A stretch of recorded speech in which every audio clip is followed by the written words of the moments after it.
gal Lietuvoje tokie filmai negaminami, čia daugiau gal holivudinė produkcija, bet, pavyzdžiui, tie patys baisiausi siaubo filmai. Siaubo filmas dėl siaubo filmo, kur tarsi nėra kokybės kažkokios tokios, nes galima ir jį kokybiškai sukurti. Galima ten, net ir pagal tikrus įvykius, daugybė žinau, kur, o būna, kad tik nesąmonį prirodyti ir kuo šlikščiau, kuo baisiau. Tai va tokie filmai, vat čia kaip būna pats baisiausias maisto produktas, kokį gali valgyti. Nu, fast foodas plus, nežinau, apibarstytas cukrumi ir, nu, vat baisiausias maistas fiziniam kūnui. Tai čia vat baisiausias maistas tavo astraliniam, mentaliniam kūnui, subtiliesiams kūnams, nes vėliau prasideda kitokios problemos. Ir aš vat visą laiką žiūriu į tuos žmonės, kurie sutinka vaidinti ten, arba sutinka iš viso sukurti tokį filmą, tai čiagi reikia dar sukurti, nu, tu kaip kūdikį iš savęs gimdai, ar ne, tą scenarijų visą.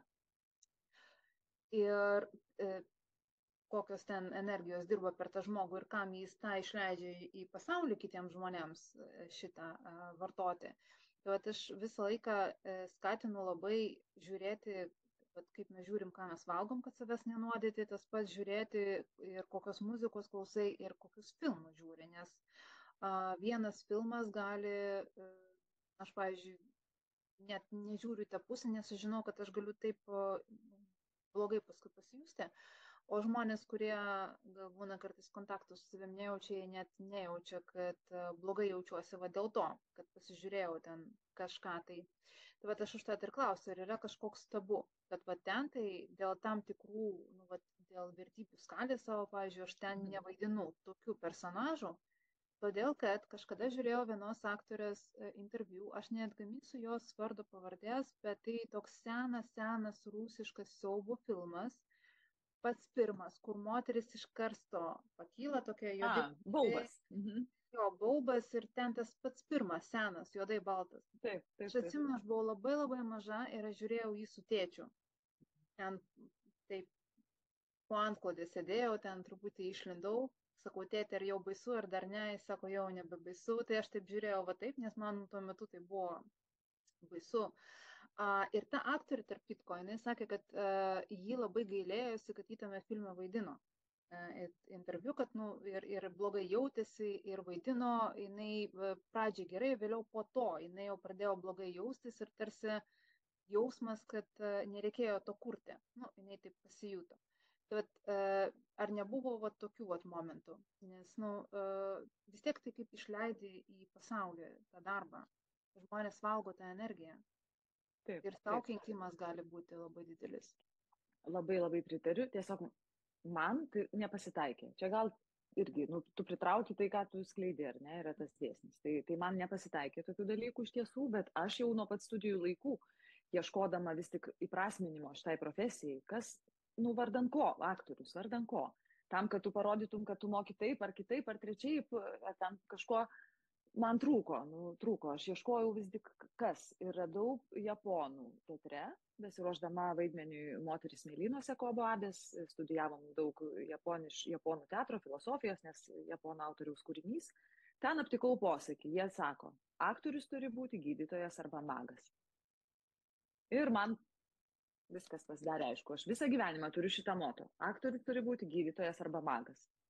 Tai reiškia, kad jeigu į mane žiūri, jeigu aš kažkur dalyvauju, nuo manęs sklindanti energija mažiausiai turi būti gydanti, jeigu aš kokios nors dar kitos magijos nemoku arba nenoriu arba negaliu, ar ne? Bet aš turiu omeny, aišku, teigiamą pusę. Tai mano kaip kūrėjos, aš seniai tą atsakomybę jaučiu, va tokią, kad tai, kur aš dalyvauju, tai, ką aš transliuoju, norėčiau bent jau, vilčiausi ir kažką galbūt ir darau dėl to, kad būtų maksimaliai pozityvi, gydanti, įkvepianti arba kažko. Mes būnagi kartais net žinome, kad mes dabar vaidiname kažką tai.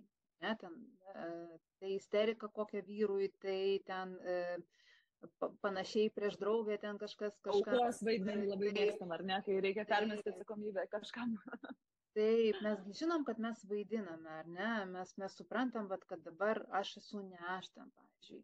Tai vadinamos tos subasmenybės iš mūsų išlenda ir jos užima visą mūsų vidinę erdvę ir būna kartais tu pasimeti, kad čia kaip ir ne aš, bet aš, tarkim. Ir vat, kai būna žmogus net nepastebi, kad jis pasimeta, tai gaunasi, kad toks vaikščiojantis aktorius, tu nesupranti, vieną 5 minutės žmogus toks, kitas 5 minutės žmogus kitoks, čia jau kai prastesnės būsenos kažkokios. Bet mes tokių turim subasmenybių, kad labai skirtingos teorijos sako skirtingus dalykus, kad ten tai 65, tai virš 800 tikrai mes jų turim daugybę, ar ne, yra ta mūsų subasmenybė, kuri, pavyzdžiui, nori prisivalgyti nakčiai. Yra ta kita subasmenybė, kuri išlenda ir sako, ne, negalima, reikia maitintis labai tvarkingai. Yra ta subasmenybė, kuri, pavyzdžiui, ten nori nežinau, kurti, pakeisti pasaulį, o yra ta kita, kuri išlenda, sako, žiūrėk savęs ir tiek to su to pasauliu, kur būna kartais jos net prieštaraujančios viena kitai. Ir būna, aišku, tos subasmenybės, kurios yra toksiškos, kurios yra, nu, vat jau, kai žmogus nori kažko ir negali pasiekti vien dėl to, kad išlenda kažkokia subasmenybė, tai yra kažkokia atskira jo sąmonės dalis, kažkoks sąmonės fragmentas, kuris turi savo charakterį, savo poreikį, savo kilmę kažkokią turi ir dažniausiai ta kilmė yra kažkokia trauma nutikusi. Ir kuri, kai tik žmogus eina link kažkokio tikslo, jinai išlenda ir pradeda sakyti, kad nu, nepavyks arba nereikia, nu, kažką ten diktuoti, kažkokius toksinus leisti. Tai vat, gerai, kai žmogus sąmoningai supranta, kad nu, tai nesu tikrasis aš, o kai tai yra supainiojama, kad čia galbūt blogas ženklas, o galbūt tai nuojauta, o galbūt tas anas, čia jau kas kita. Ir aš, pavyzdžiui, pastebiu, kad kai būna aktorius scenos, aš esu mačiusi, netgi, man atrodo, atsimeni, kai klausiau, kai buvo kažkoks mini spektaklis, kur jūs darėte ekspromtu, kaip aš suprantu. Ten buvo nesuvaidinta, o kažkoks pokalbis, kur aš dar net klausiau, ar čia buvo atrepetuotas, sakai, kad ne, mes pagal pajautimą. Kažkas tokio buvo.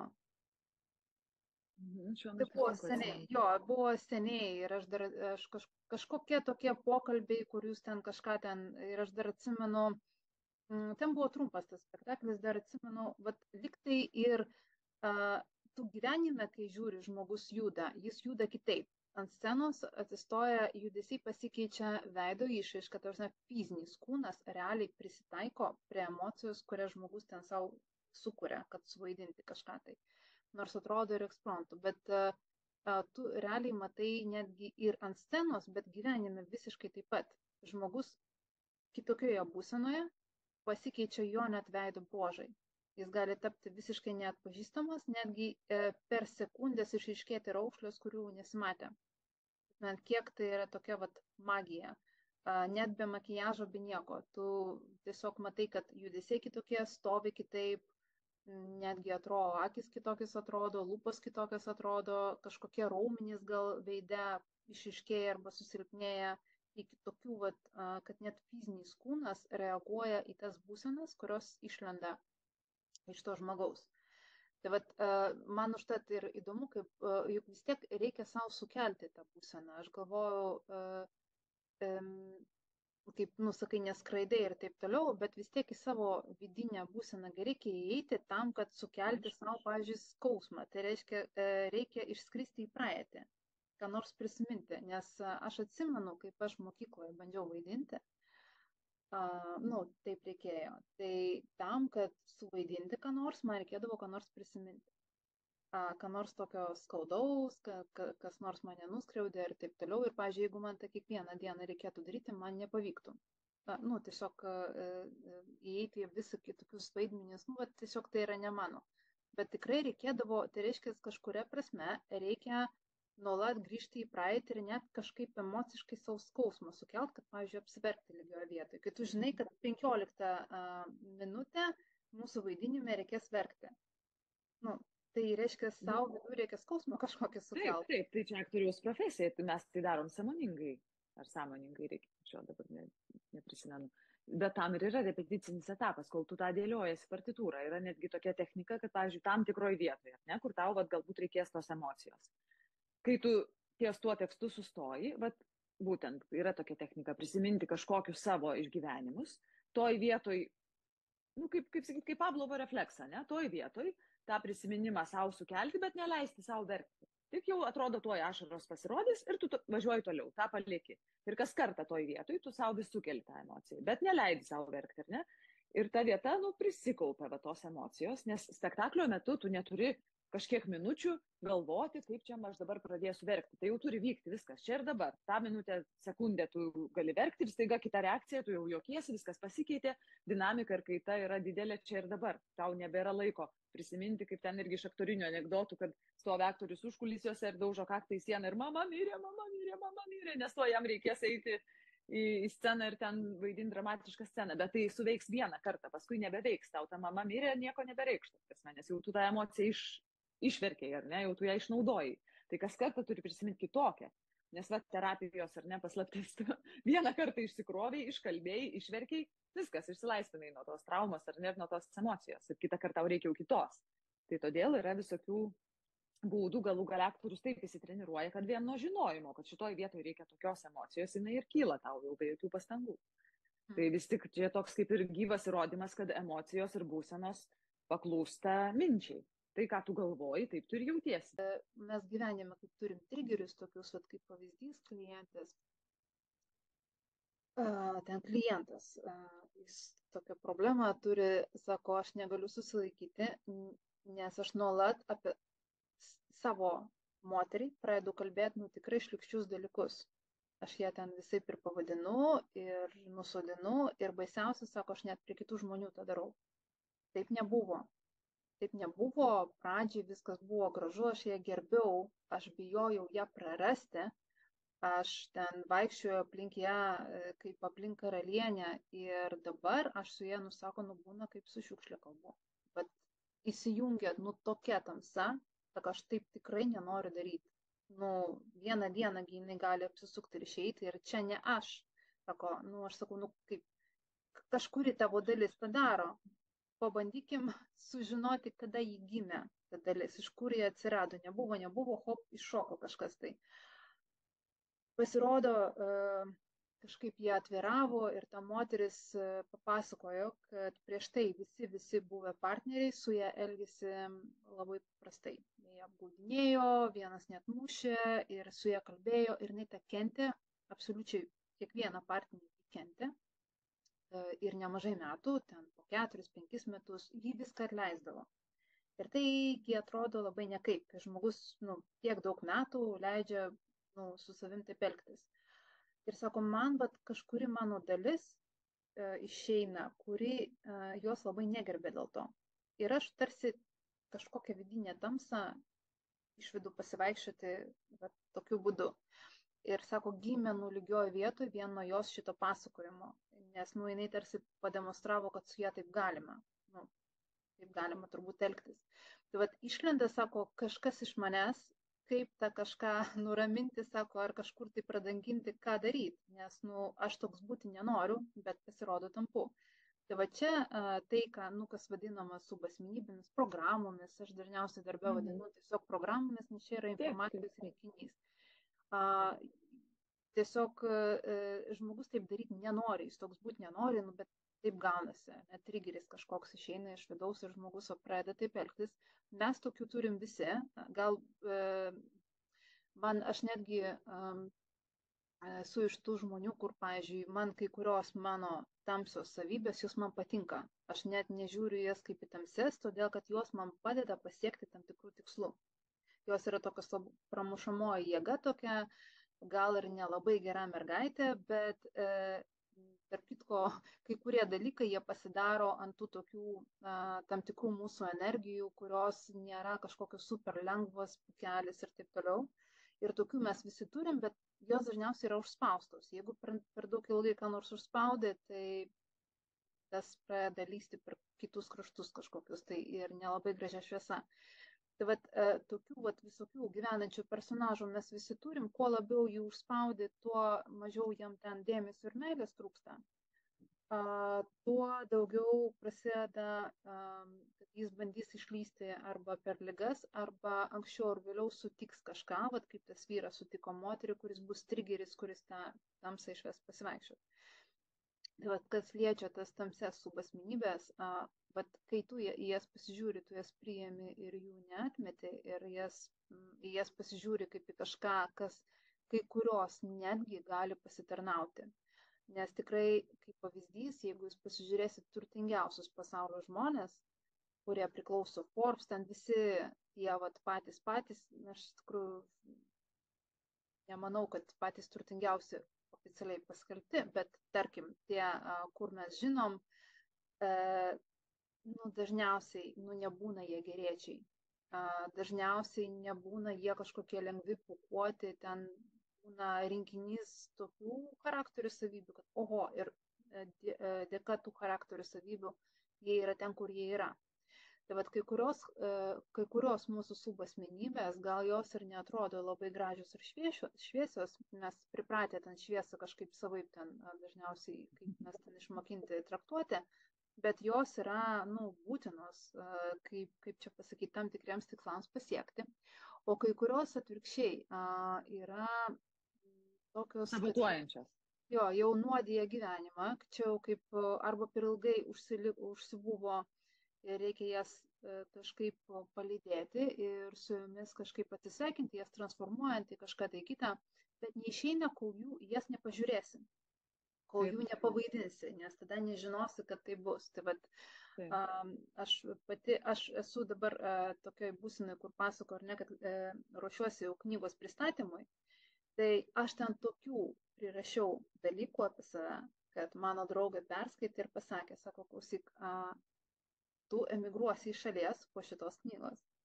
Arba pakeisi darbą, nes knyga yra tave išstatanti labai blogoj šviesoj, nes aš niekur niekada ir nesakau, kad aš kažkokia super angelas, aš esu pridirbusi labai daug visokių nesąmonių ir reikėjo iš tų nesąmonių išlipti, kur aš kažkaip netinkamai pati su savim elgiausi ir tam pritraukdavau kitus žmonės, kurie su manim atitinkamai elgdavosi taip pat.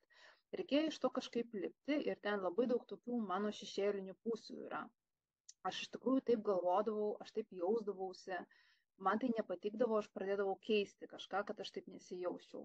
Bet va tos mano tamsios pusės, ne, kur ten kažkaip save skriaudi, jautiesi auka kažkokia arba kažkaip leidi būti išnaudojama ir panašiai, aš jas visas taip myliu, kai kurios iš jų jau dėja, kaip čia pasibaigė, jau man jos nebeįdomios, kai kurios liko, bet aš visas jas labai myliu už tai, kad jos buvo, nes jos yra tokia labai įdomus proceso dalis.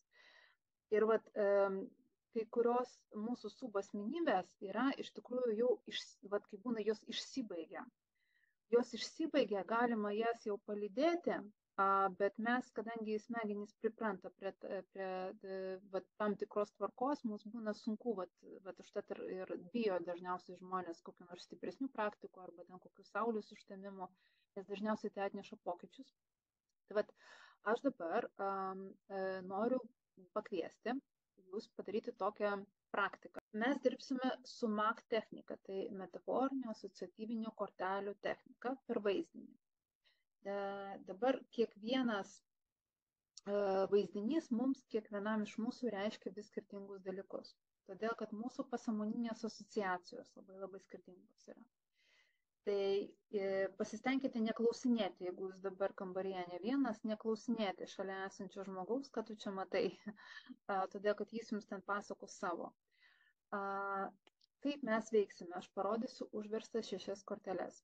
Jūs pasižiūrėsite ir nebijodami suklysti, jūs tikrai nesuklysit, nebijokit.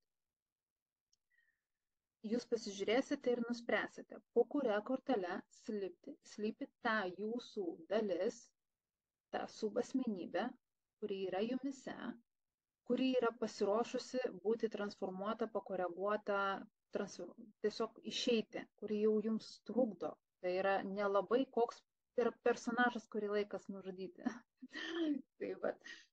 Tai personažas, kuriam reikia iš jūsų serialų išeiti ir kai aš atversiu, korteles, antrą kartą jos bus atverstos, žiūrėkite į tą vietą, kur buvo užversta, bus atversta ir ten galbūt vaizdas bus nekoks, gal žiūrint, ką išsirinksit, kai kur gali jums nepatikti. Ir ypatingai tais atvejais, kai nesinori priimti, jūs sakysit, nu ne, aš tikrai netoks, bet aš tikrai netokia, tai jūs negalėjot šitos kortelės šiaip savo išsirinkti ir dar tokią turėti atstumimą. Ir klauskite savęs, kurioje gyvenimo sferoje jūs tokia esate. Tai pažiūrėkime. 6 mėlynos kortelės, tai nuo 1 iki 6 jūs savo išsirinkite, po kurią kortelė slypi ta jūsų subasmenybės dalis, ta jūsų sąmonės dalis, vadinama subasmenybė, kuri yra jau toksiška. Jau užsistovėjo, viskas su ją laikas dirbti tam, kad galima būtų ją transformuoti ir atsisveikinti. Nebijom suklysti, apsisprendžiame ir aš uždarau, dabar jūs apsisprendėt. Taip. Dabar, kai aš atversiu, mes darysime taip. Jūs žiūrėsite į savo tą kortelę, tik į savo kortelę pasistengkit žiūrėti, nes yra tikimybė, kad norėsis pabėgti. Bet kai būna, nenoriu žiūrėti, yra tikimybė, kad norėsis pabėgti ir žiūrėti užtat į kitas korteles, kurios galbūt yra priimtinesnės, bet jūs žiūrėkite ir aprašinėkite patys savo, ką jūs ten matot. Ką daro personažas, kodėl jis taip daro, kam jam reikia šito, kaip jis jaučiasi. Viską aprašinėkit, tai nesate jūs visa jūs va tokia. Ne, tai yra jūsų kažkokia tik tai mažytė dalis. Ir ta dalis išlenda ir gadina jums gyvenimą. Ji gali išlysti kaip bloga karma, va tarp kitko gali išlysti, va bloga karma, o pasirodo ne bloga karma, čia yra tiesiog tavo elgesys, kuris, tiesiog įtakoja va tavo gyvenimą ir tu pati savo gaunasi sukūrė, tai va ta vadinama bloga karma. Krikščionis pasakytų, kad čia už nuodėmės atpirkti. Ne, čia tavo dalis, kur tu pats save kankini. Pavyzdžiui, ten, kad ir ką jūs matysit, kaip jūs patys save kankinat. Tai va ta jūsų dalis kankintojos, kuri trukdo jums. Na, žiūrime į tą vietą.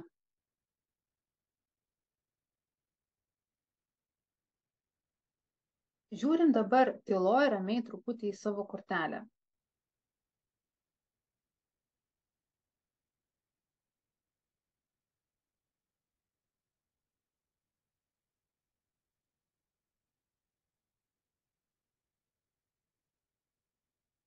Ir įsivaizduokit, štai sėdit jūs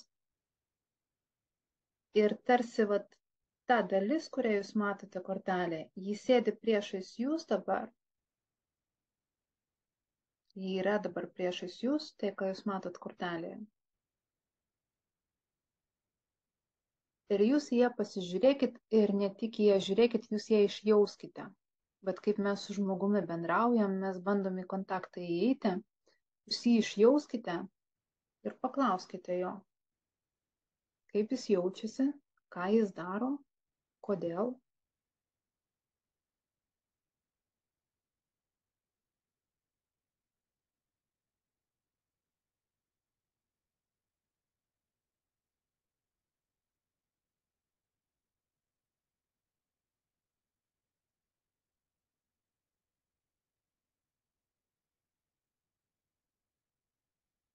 Ir galbūt jūs galite net žinoti, kuriuose situacijose jos išlenda, galbūt prisiminimų forma.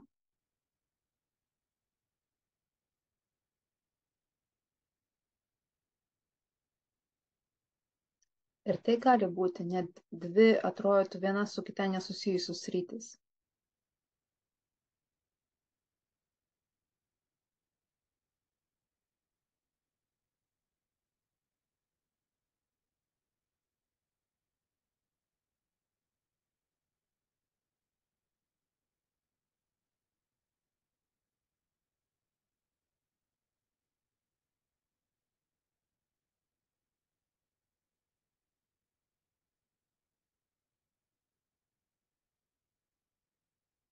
Ir va taip ramiai žiūrint, dar giliau įeinam į tą kortelę.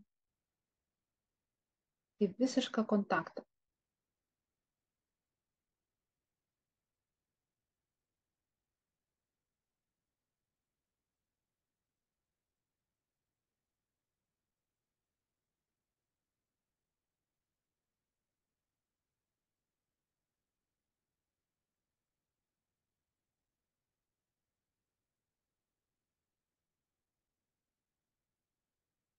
Ir kai einame į kontaktą, nepametame to žinojimo, kad čia yra mūsų dalis. Čia nėra kažkoks atskiras elementas, nors mes dabar jį nagrinėjame tarsi atskirą, vis tiek tai yra mano dalis. Tarsi žiūrėtume į savo plaukus, ar nesuprantam, kad žiūriu kaip į atskirą objektą dabar, bet vis tiek tai mano dalis.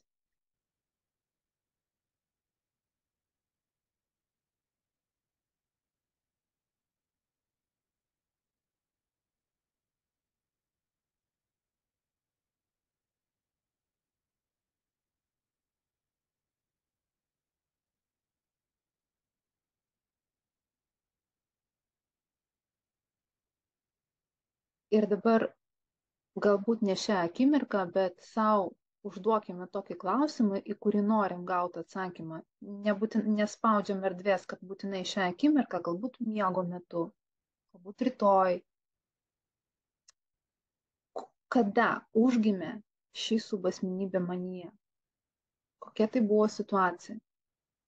Tai bus pats anksčiausias įmanomas prisiminimas. Galbūt kažkieno žodis, galbūt kažkokia situacija, kažkoks įvykis, kada ši subasmenybė užgimė.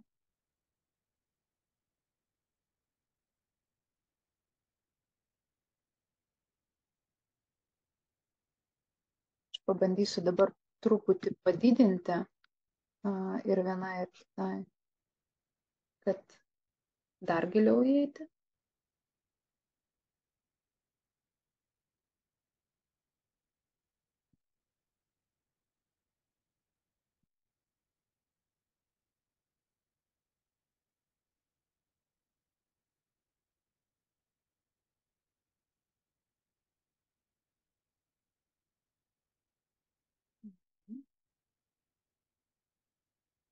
Na štai, neužtenka to, kad jūs dabar pasižiūrėjote paveiksliukę, jūs pamatėte ir viskas dingo. Tiek neužtenka. Tai yra kažkas, kas buvo kurta ir buvo laikyta greičiausiai net daug metų. Buvo nešiota ir ta subasmenybė, jinai turi savo charakterių ir jinai turi savo poreikių. Jinai gimė todėl, kad yra kažkoks poreikis. Ir tas poreikis jis arba jūs į apačias taip smugdo, arba jūs pakelia. Bet kadangi dabar nusitaikėme į tai, kad žiūrėti, kas jūs smugdo, tai tiesiog reikia turėti omeny, kad jai reikia kažką duoti. Tai yra kažkoks trūkumas jūsų viduje, kuris atrodo va taip. Aišku, kad trūksta kažkokios formos, meilės, kuri būtų išreikšta kažkokia forma.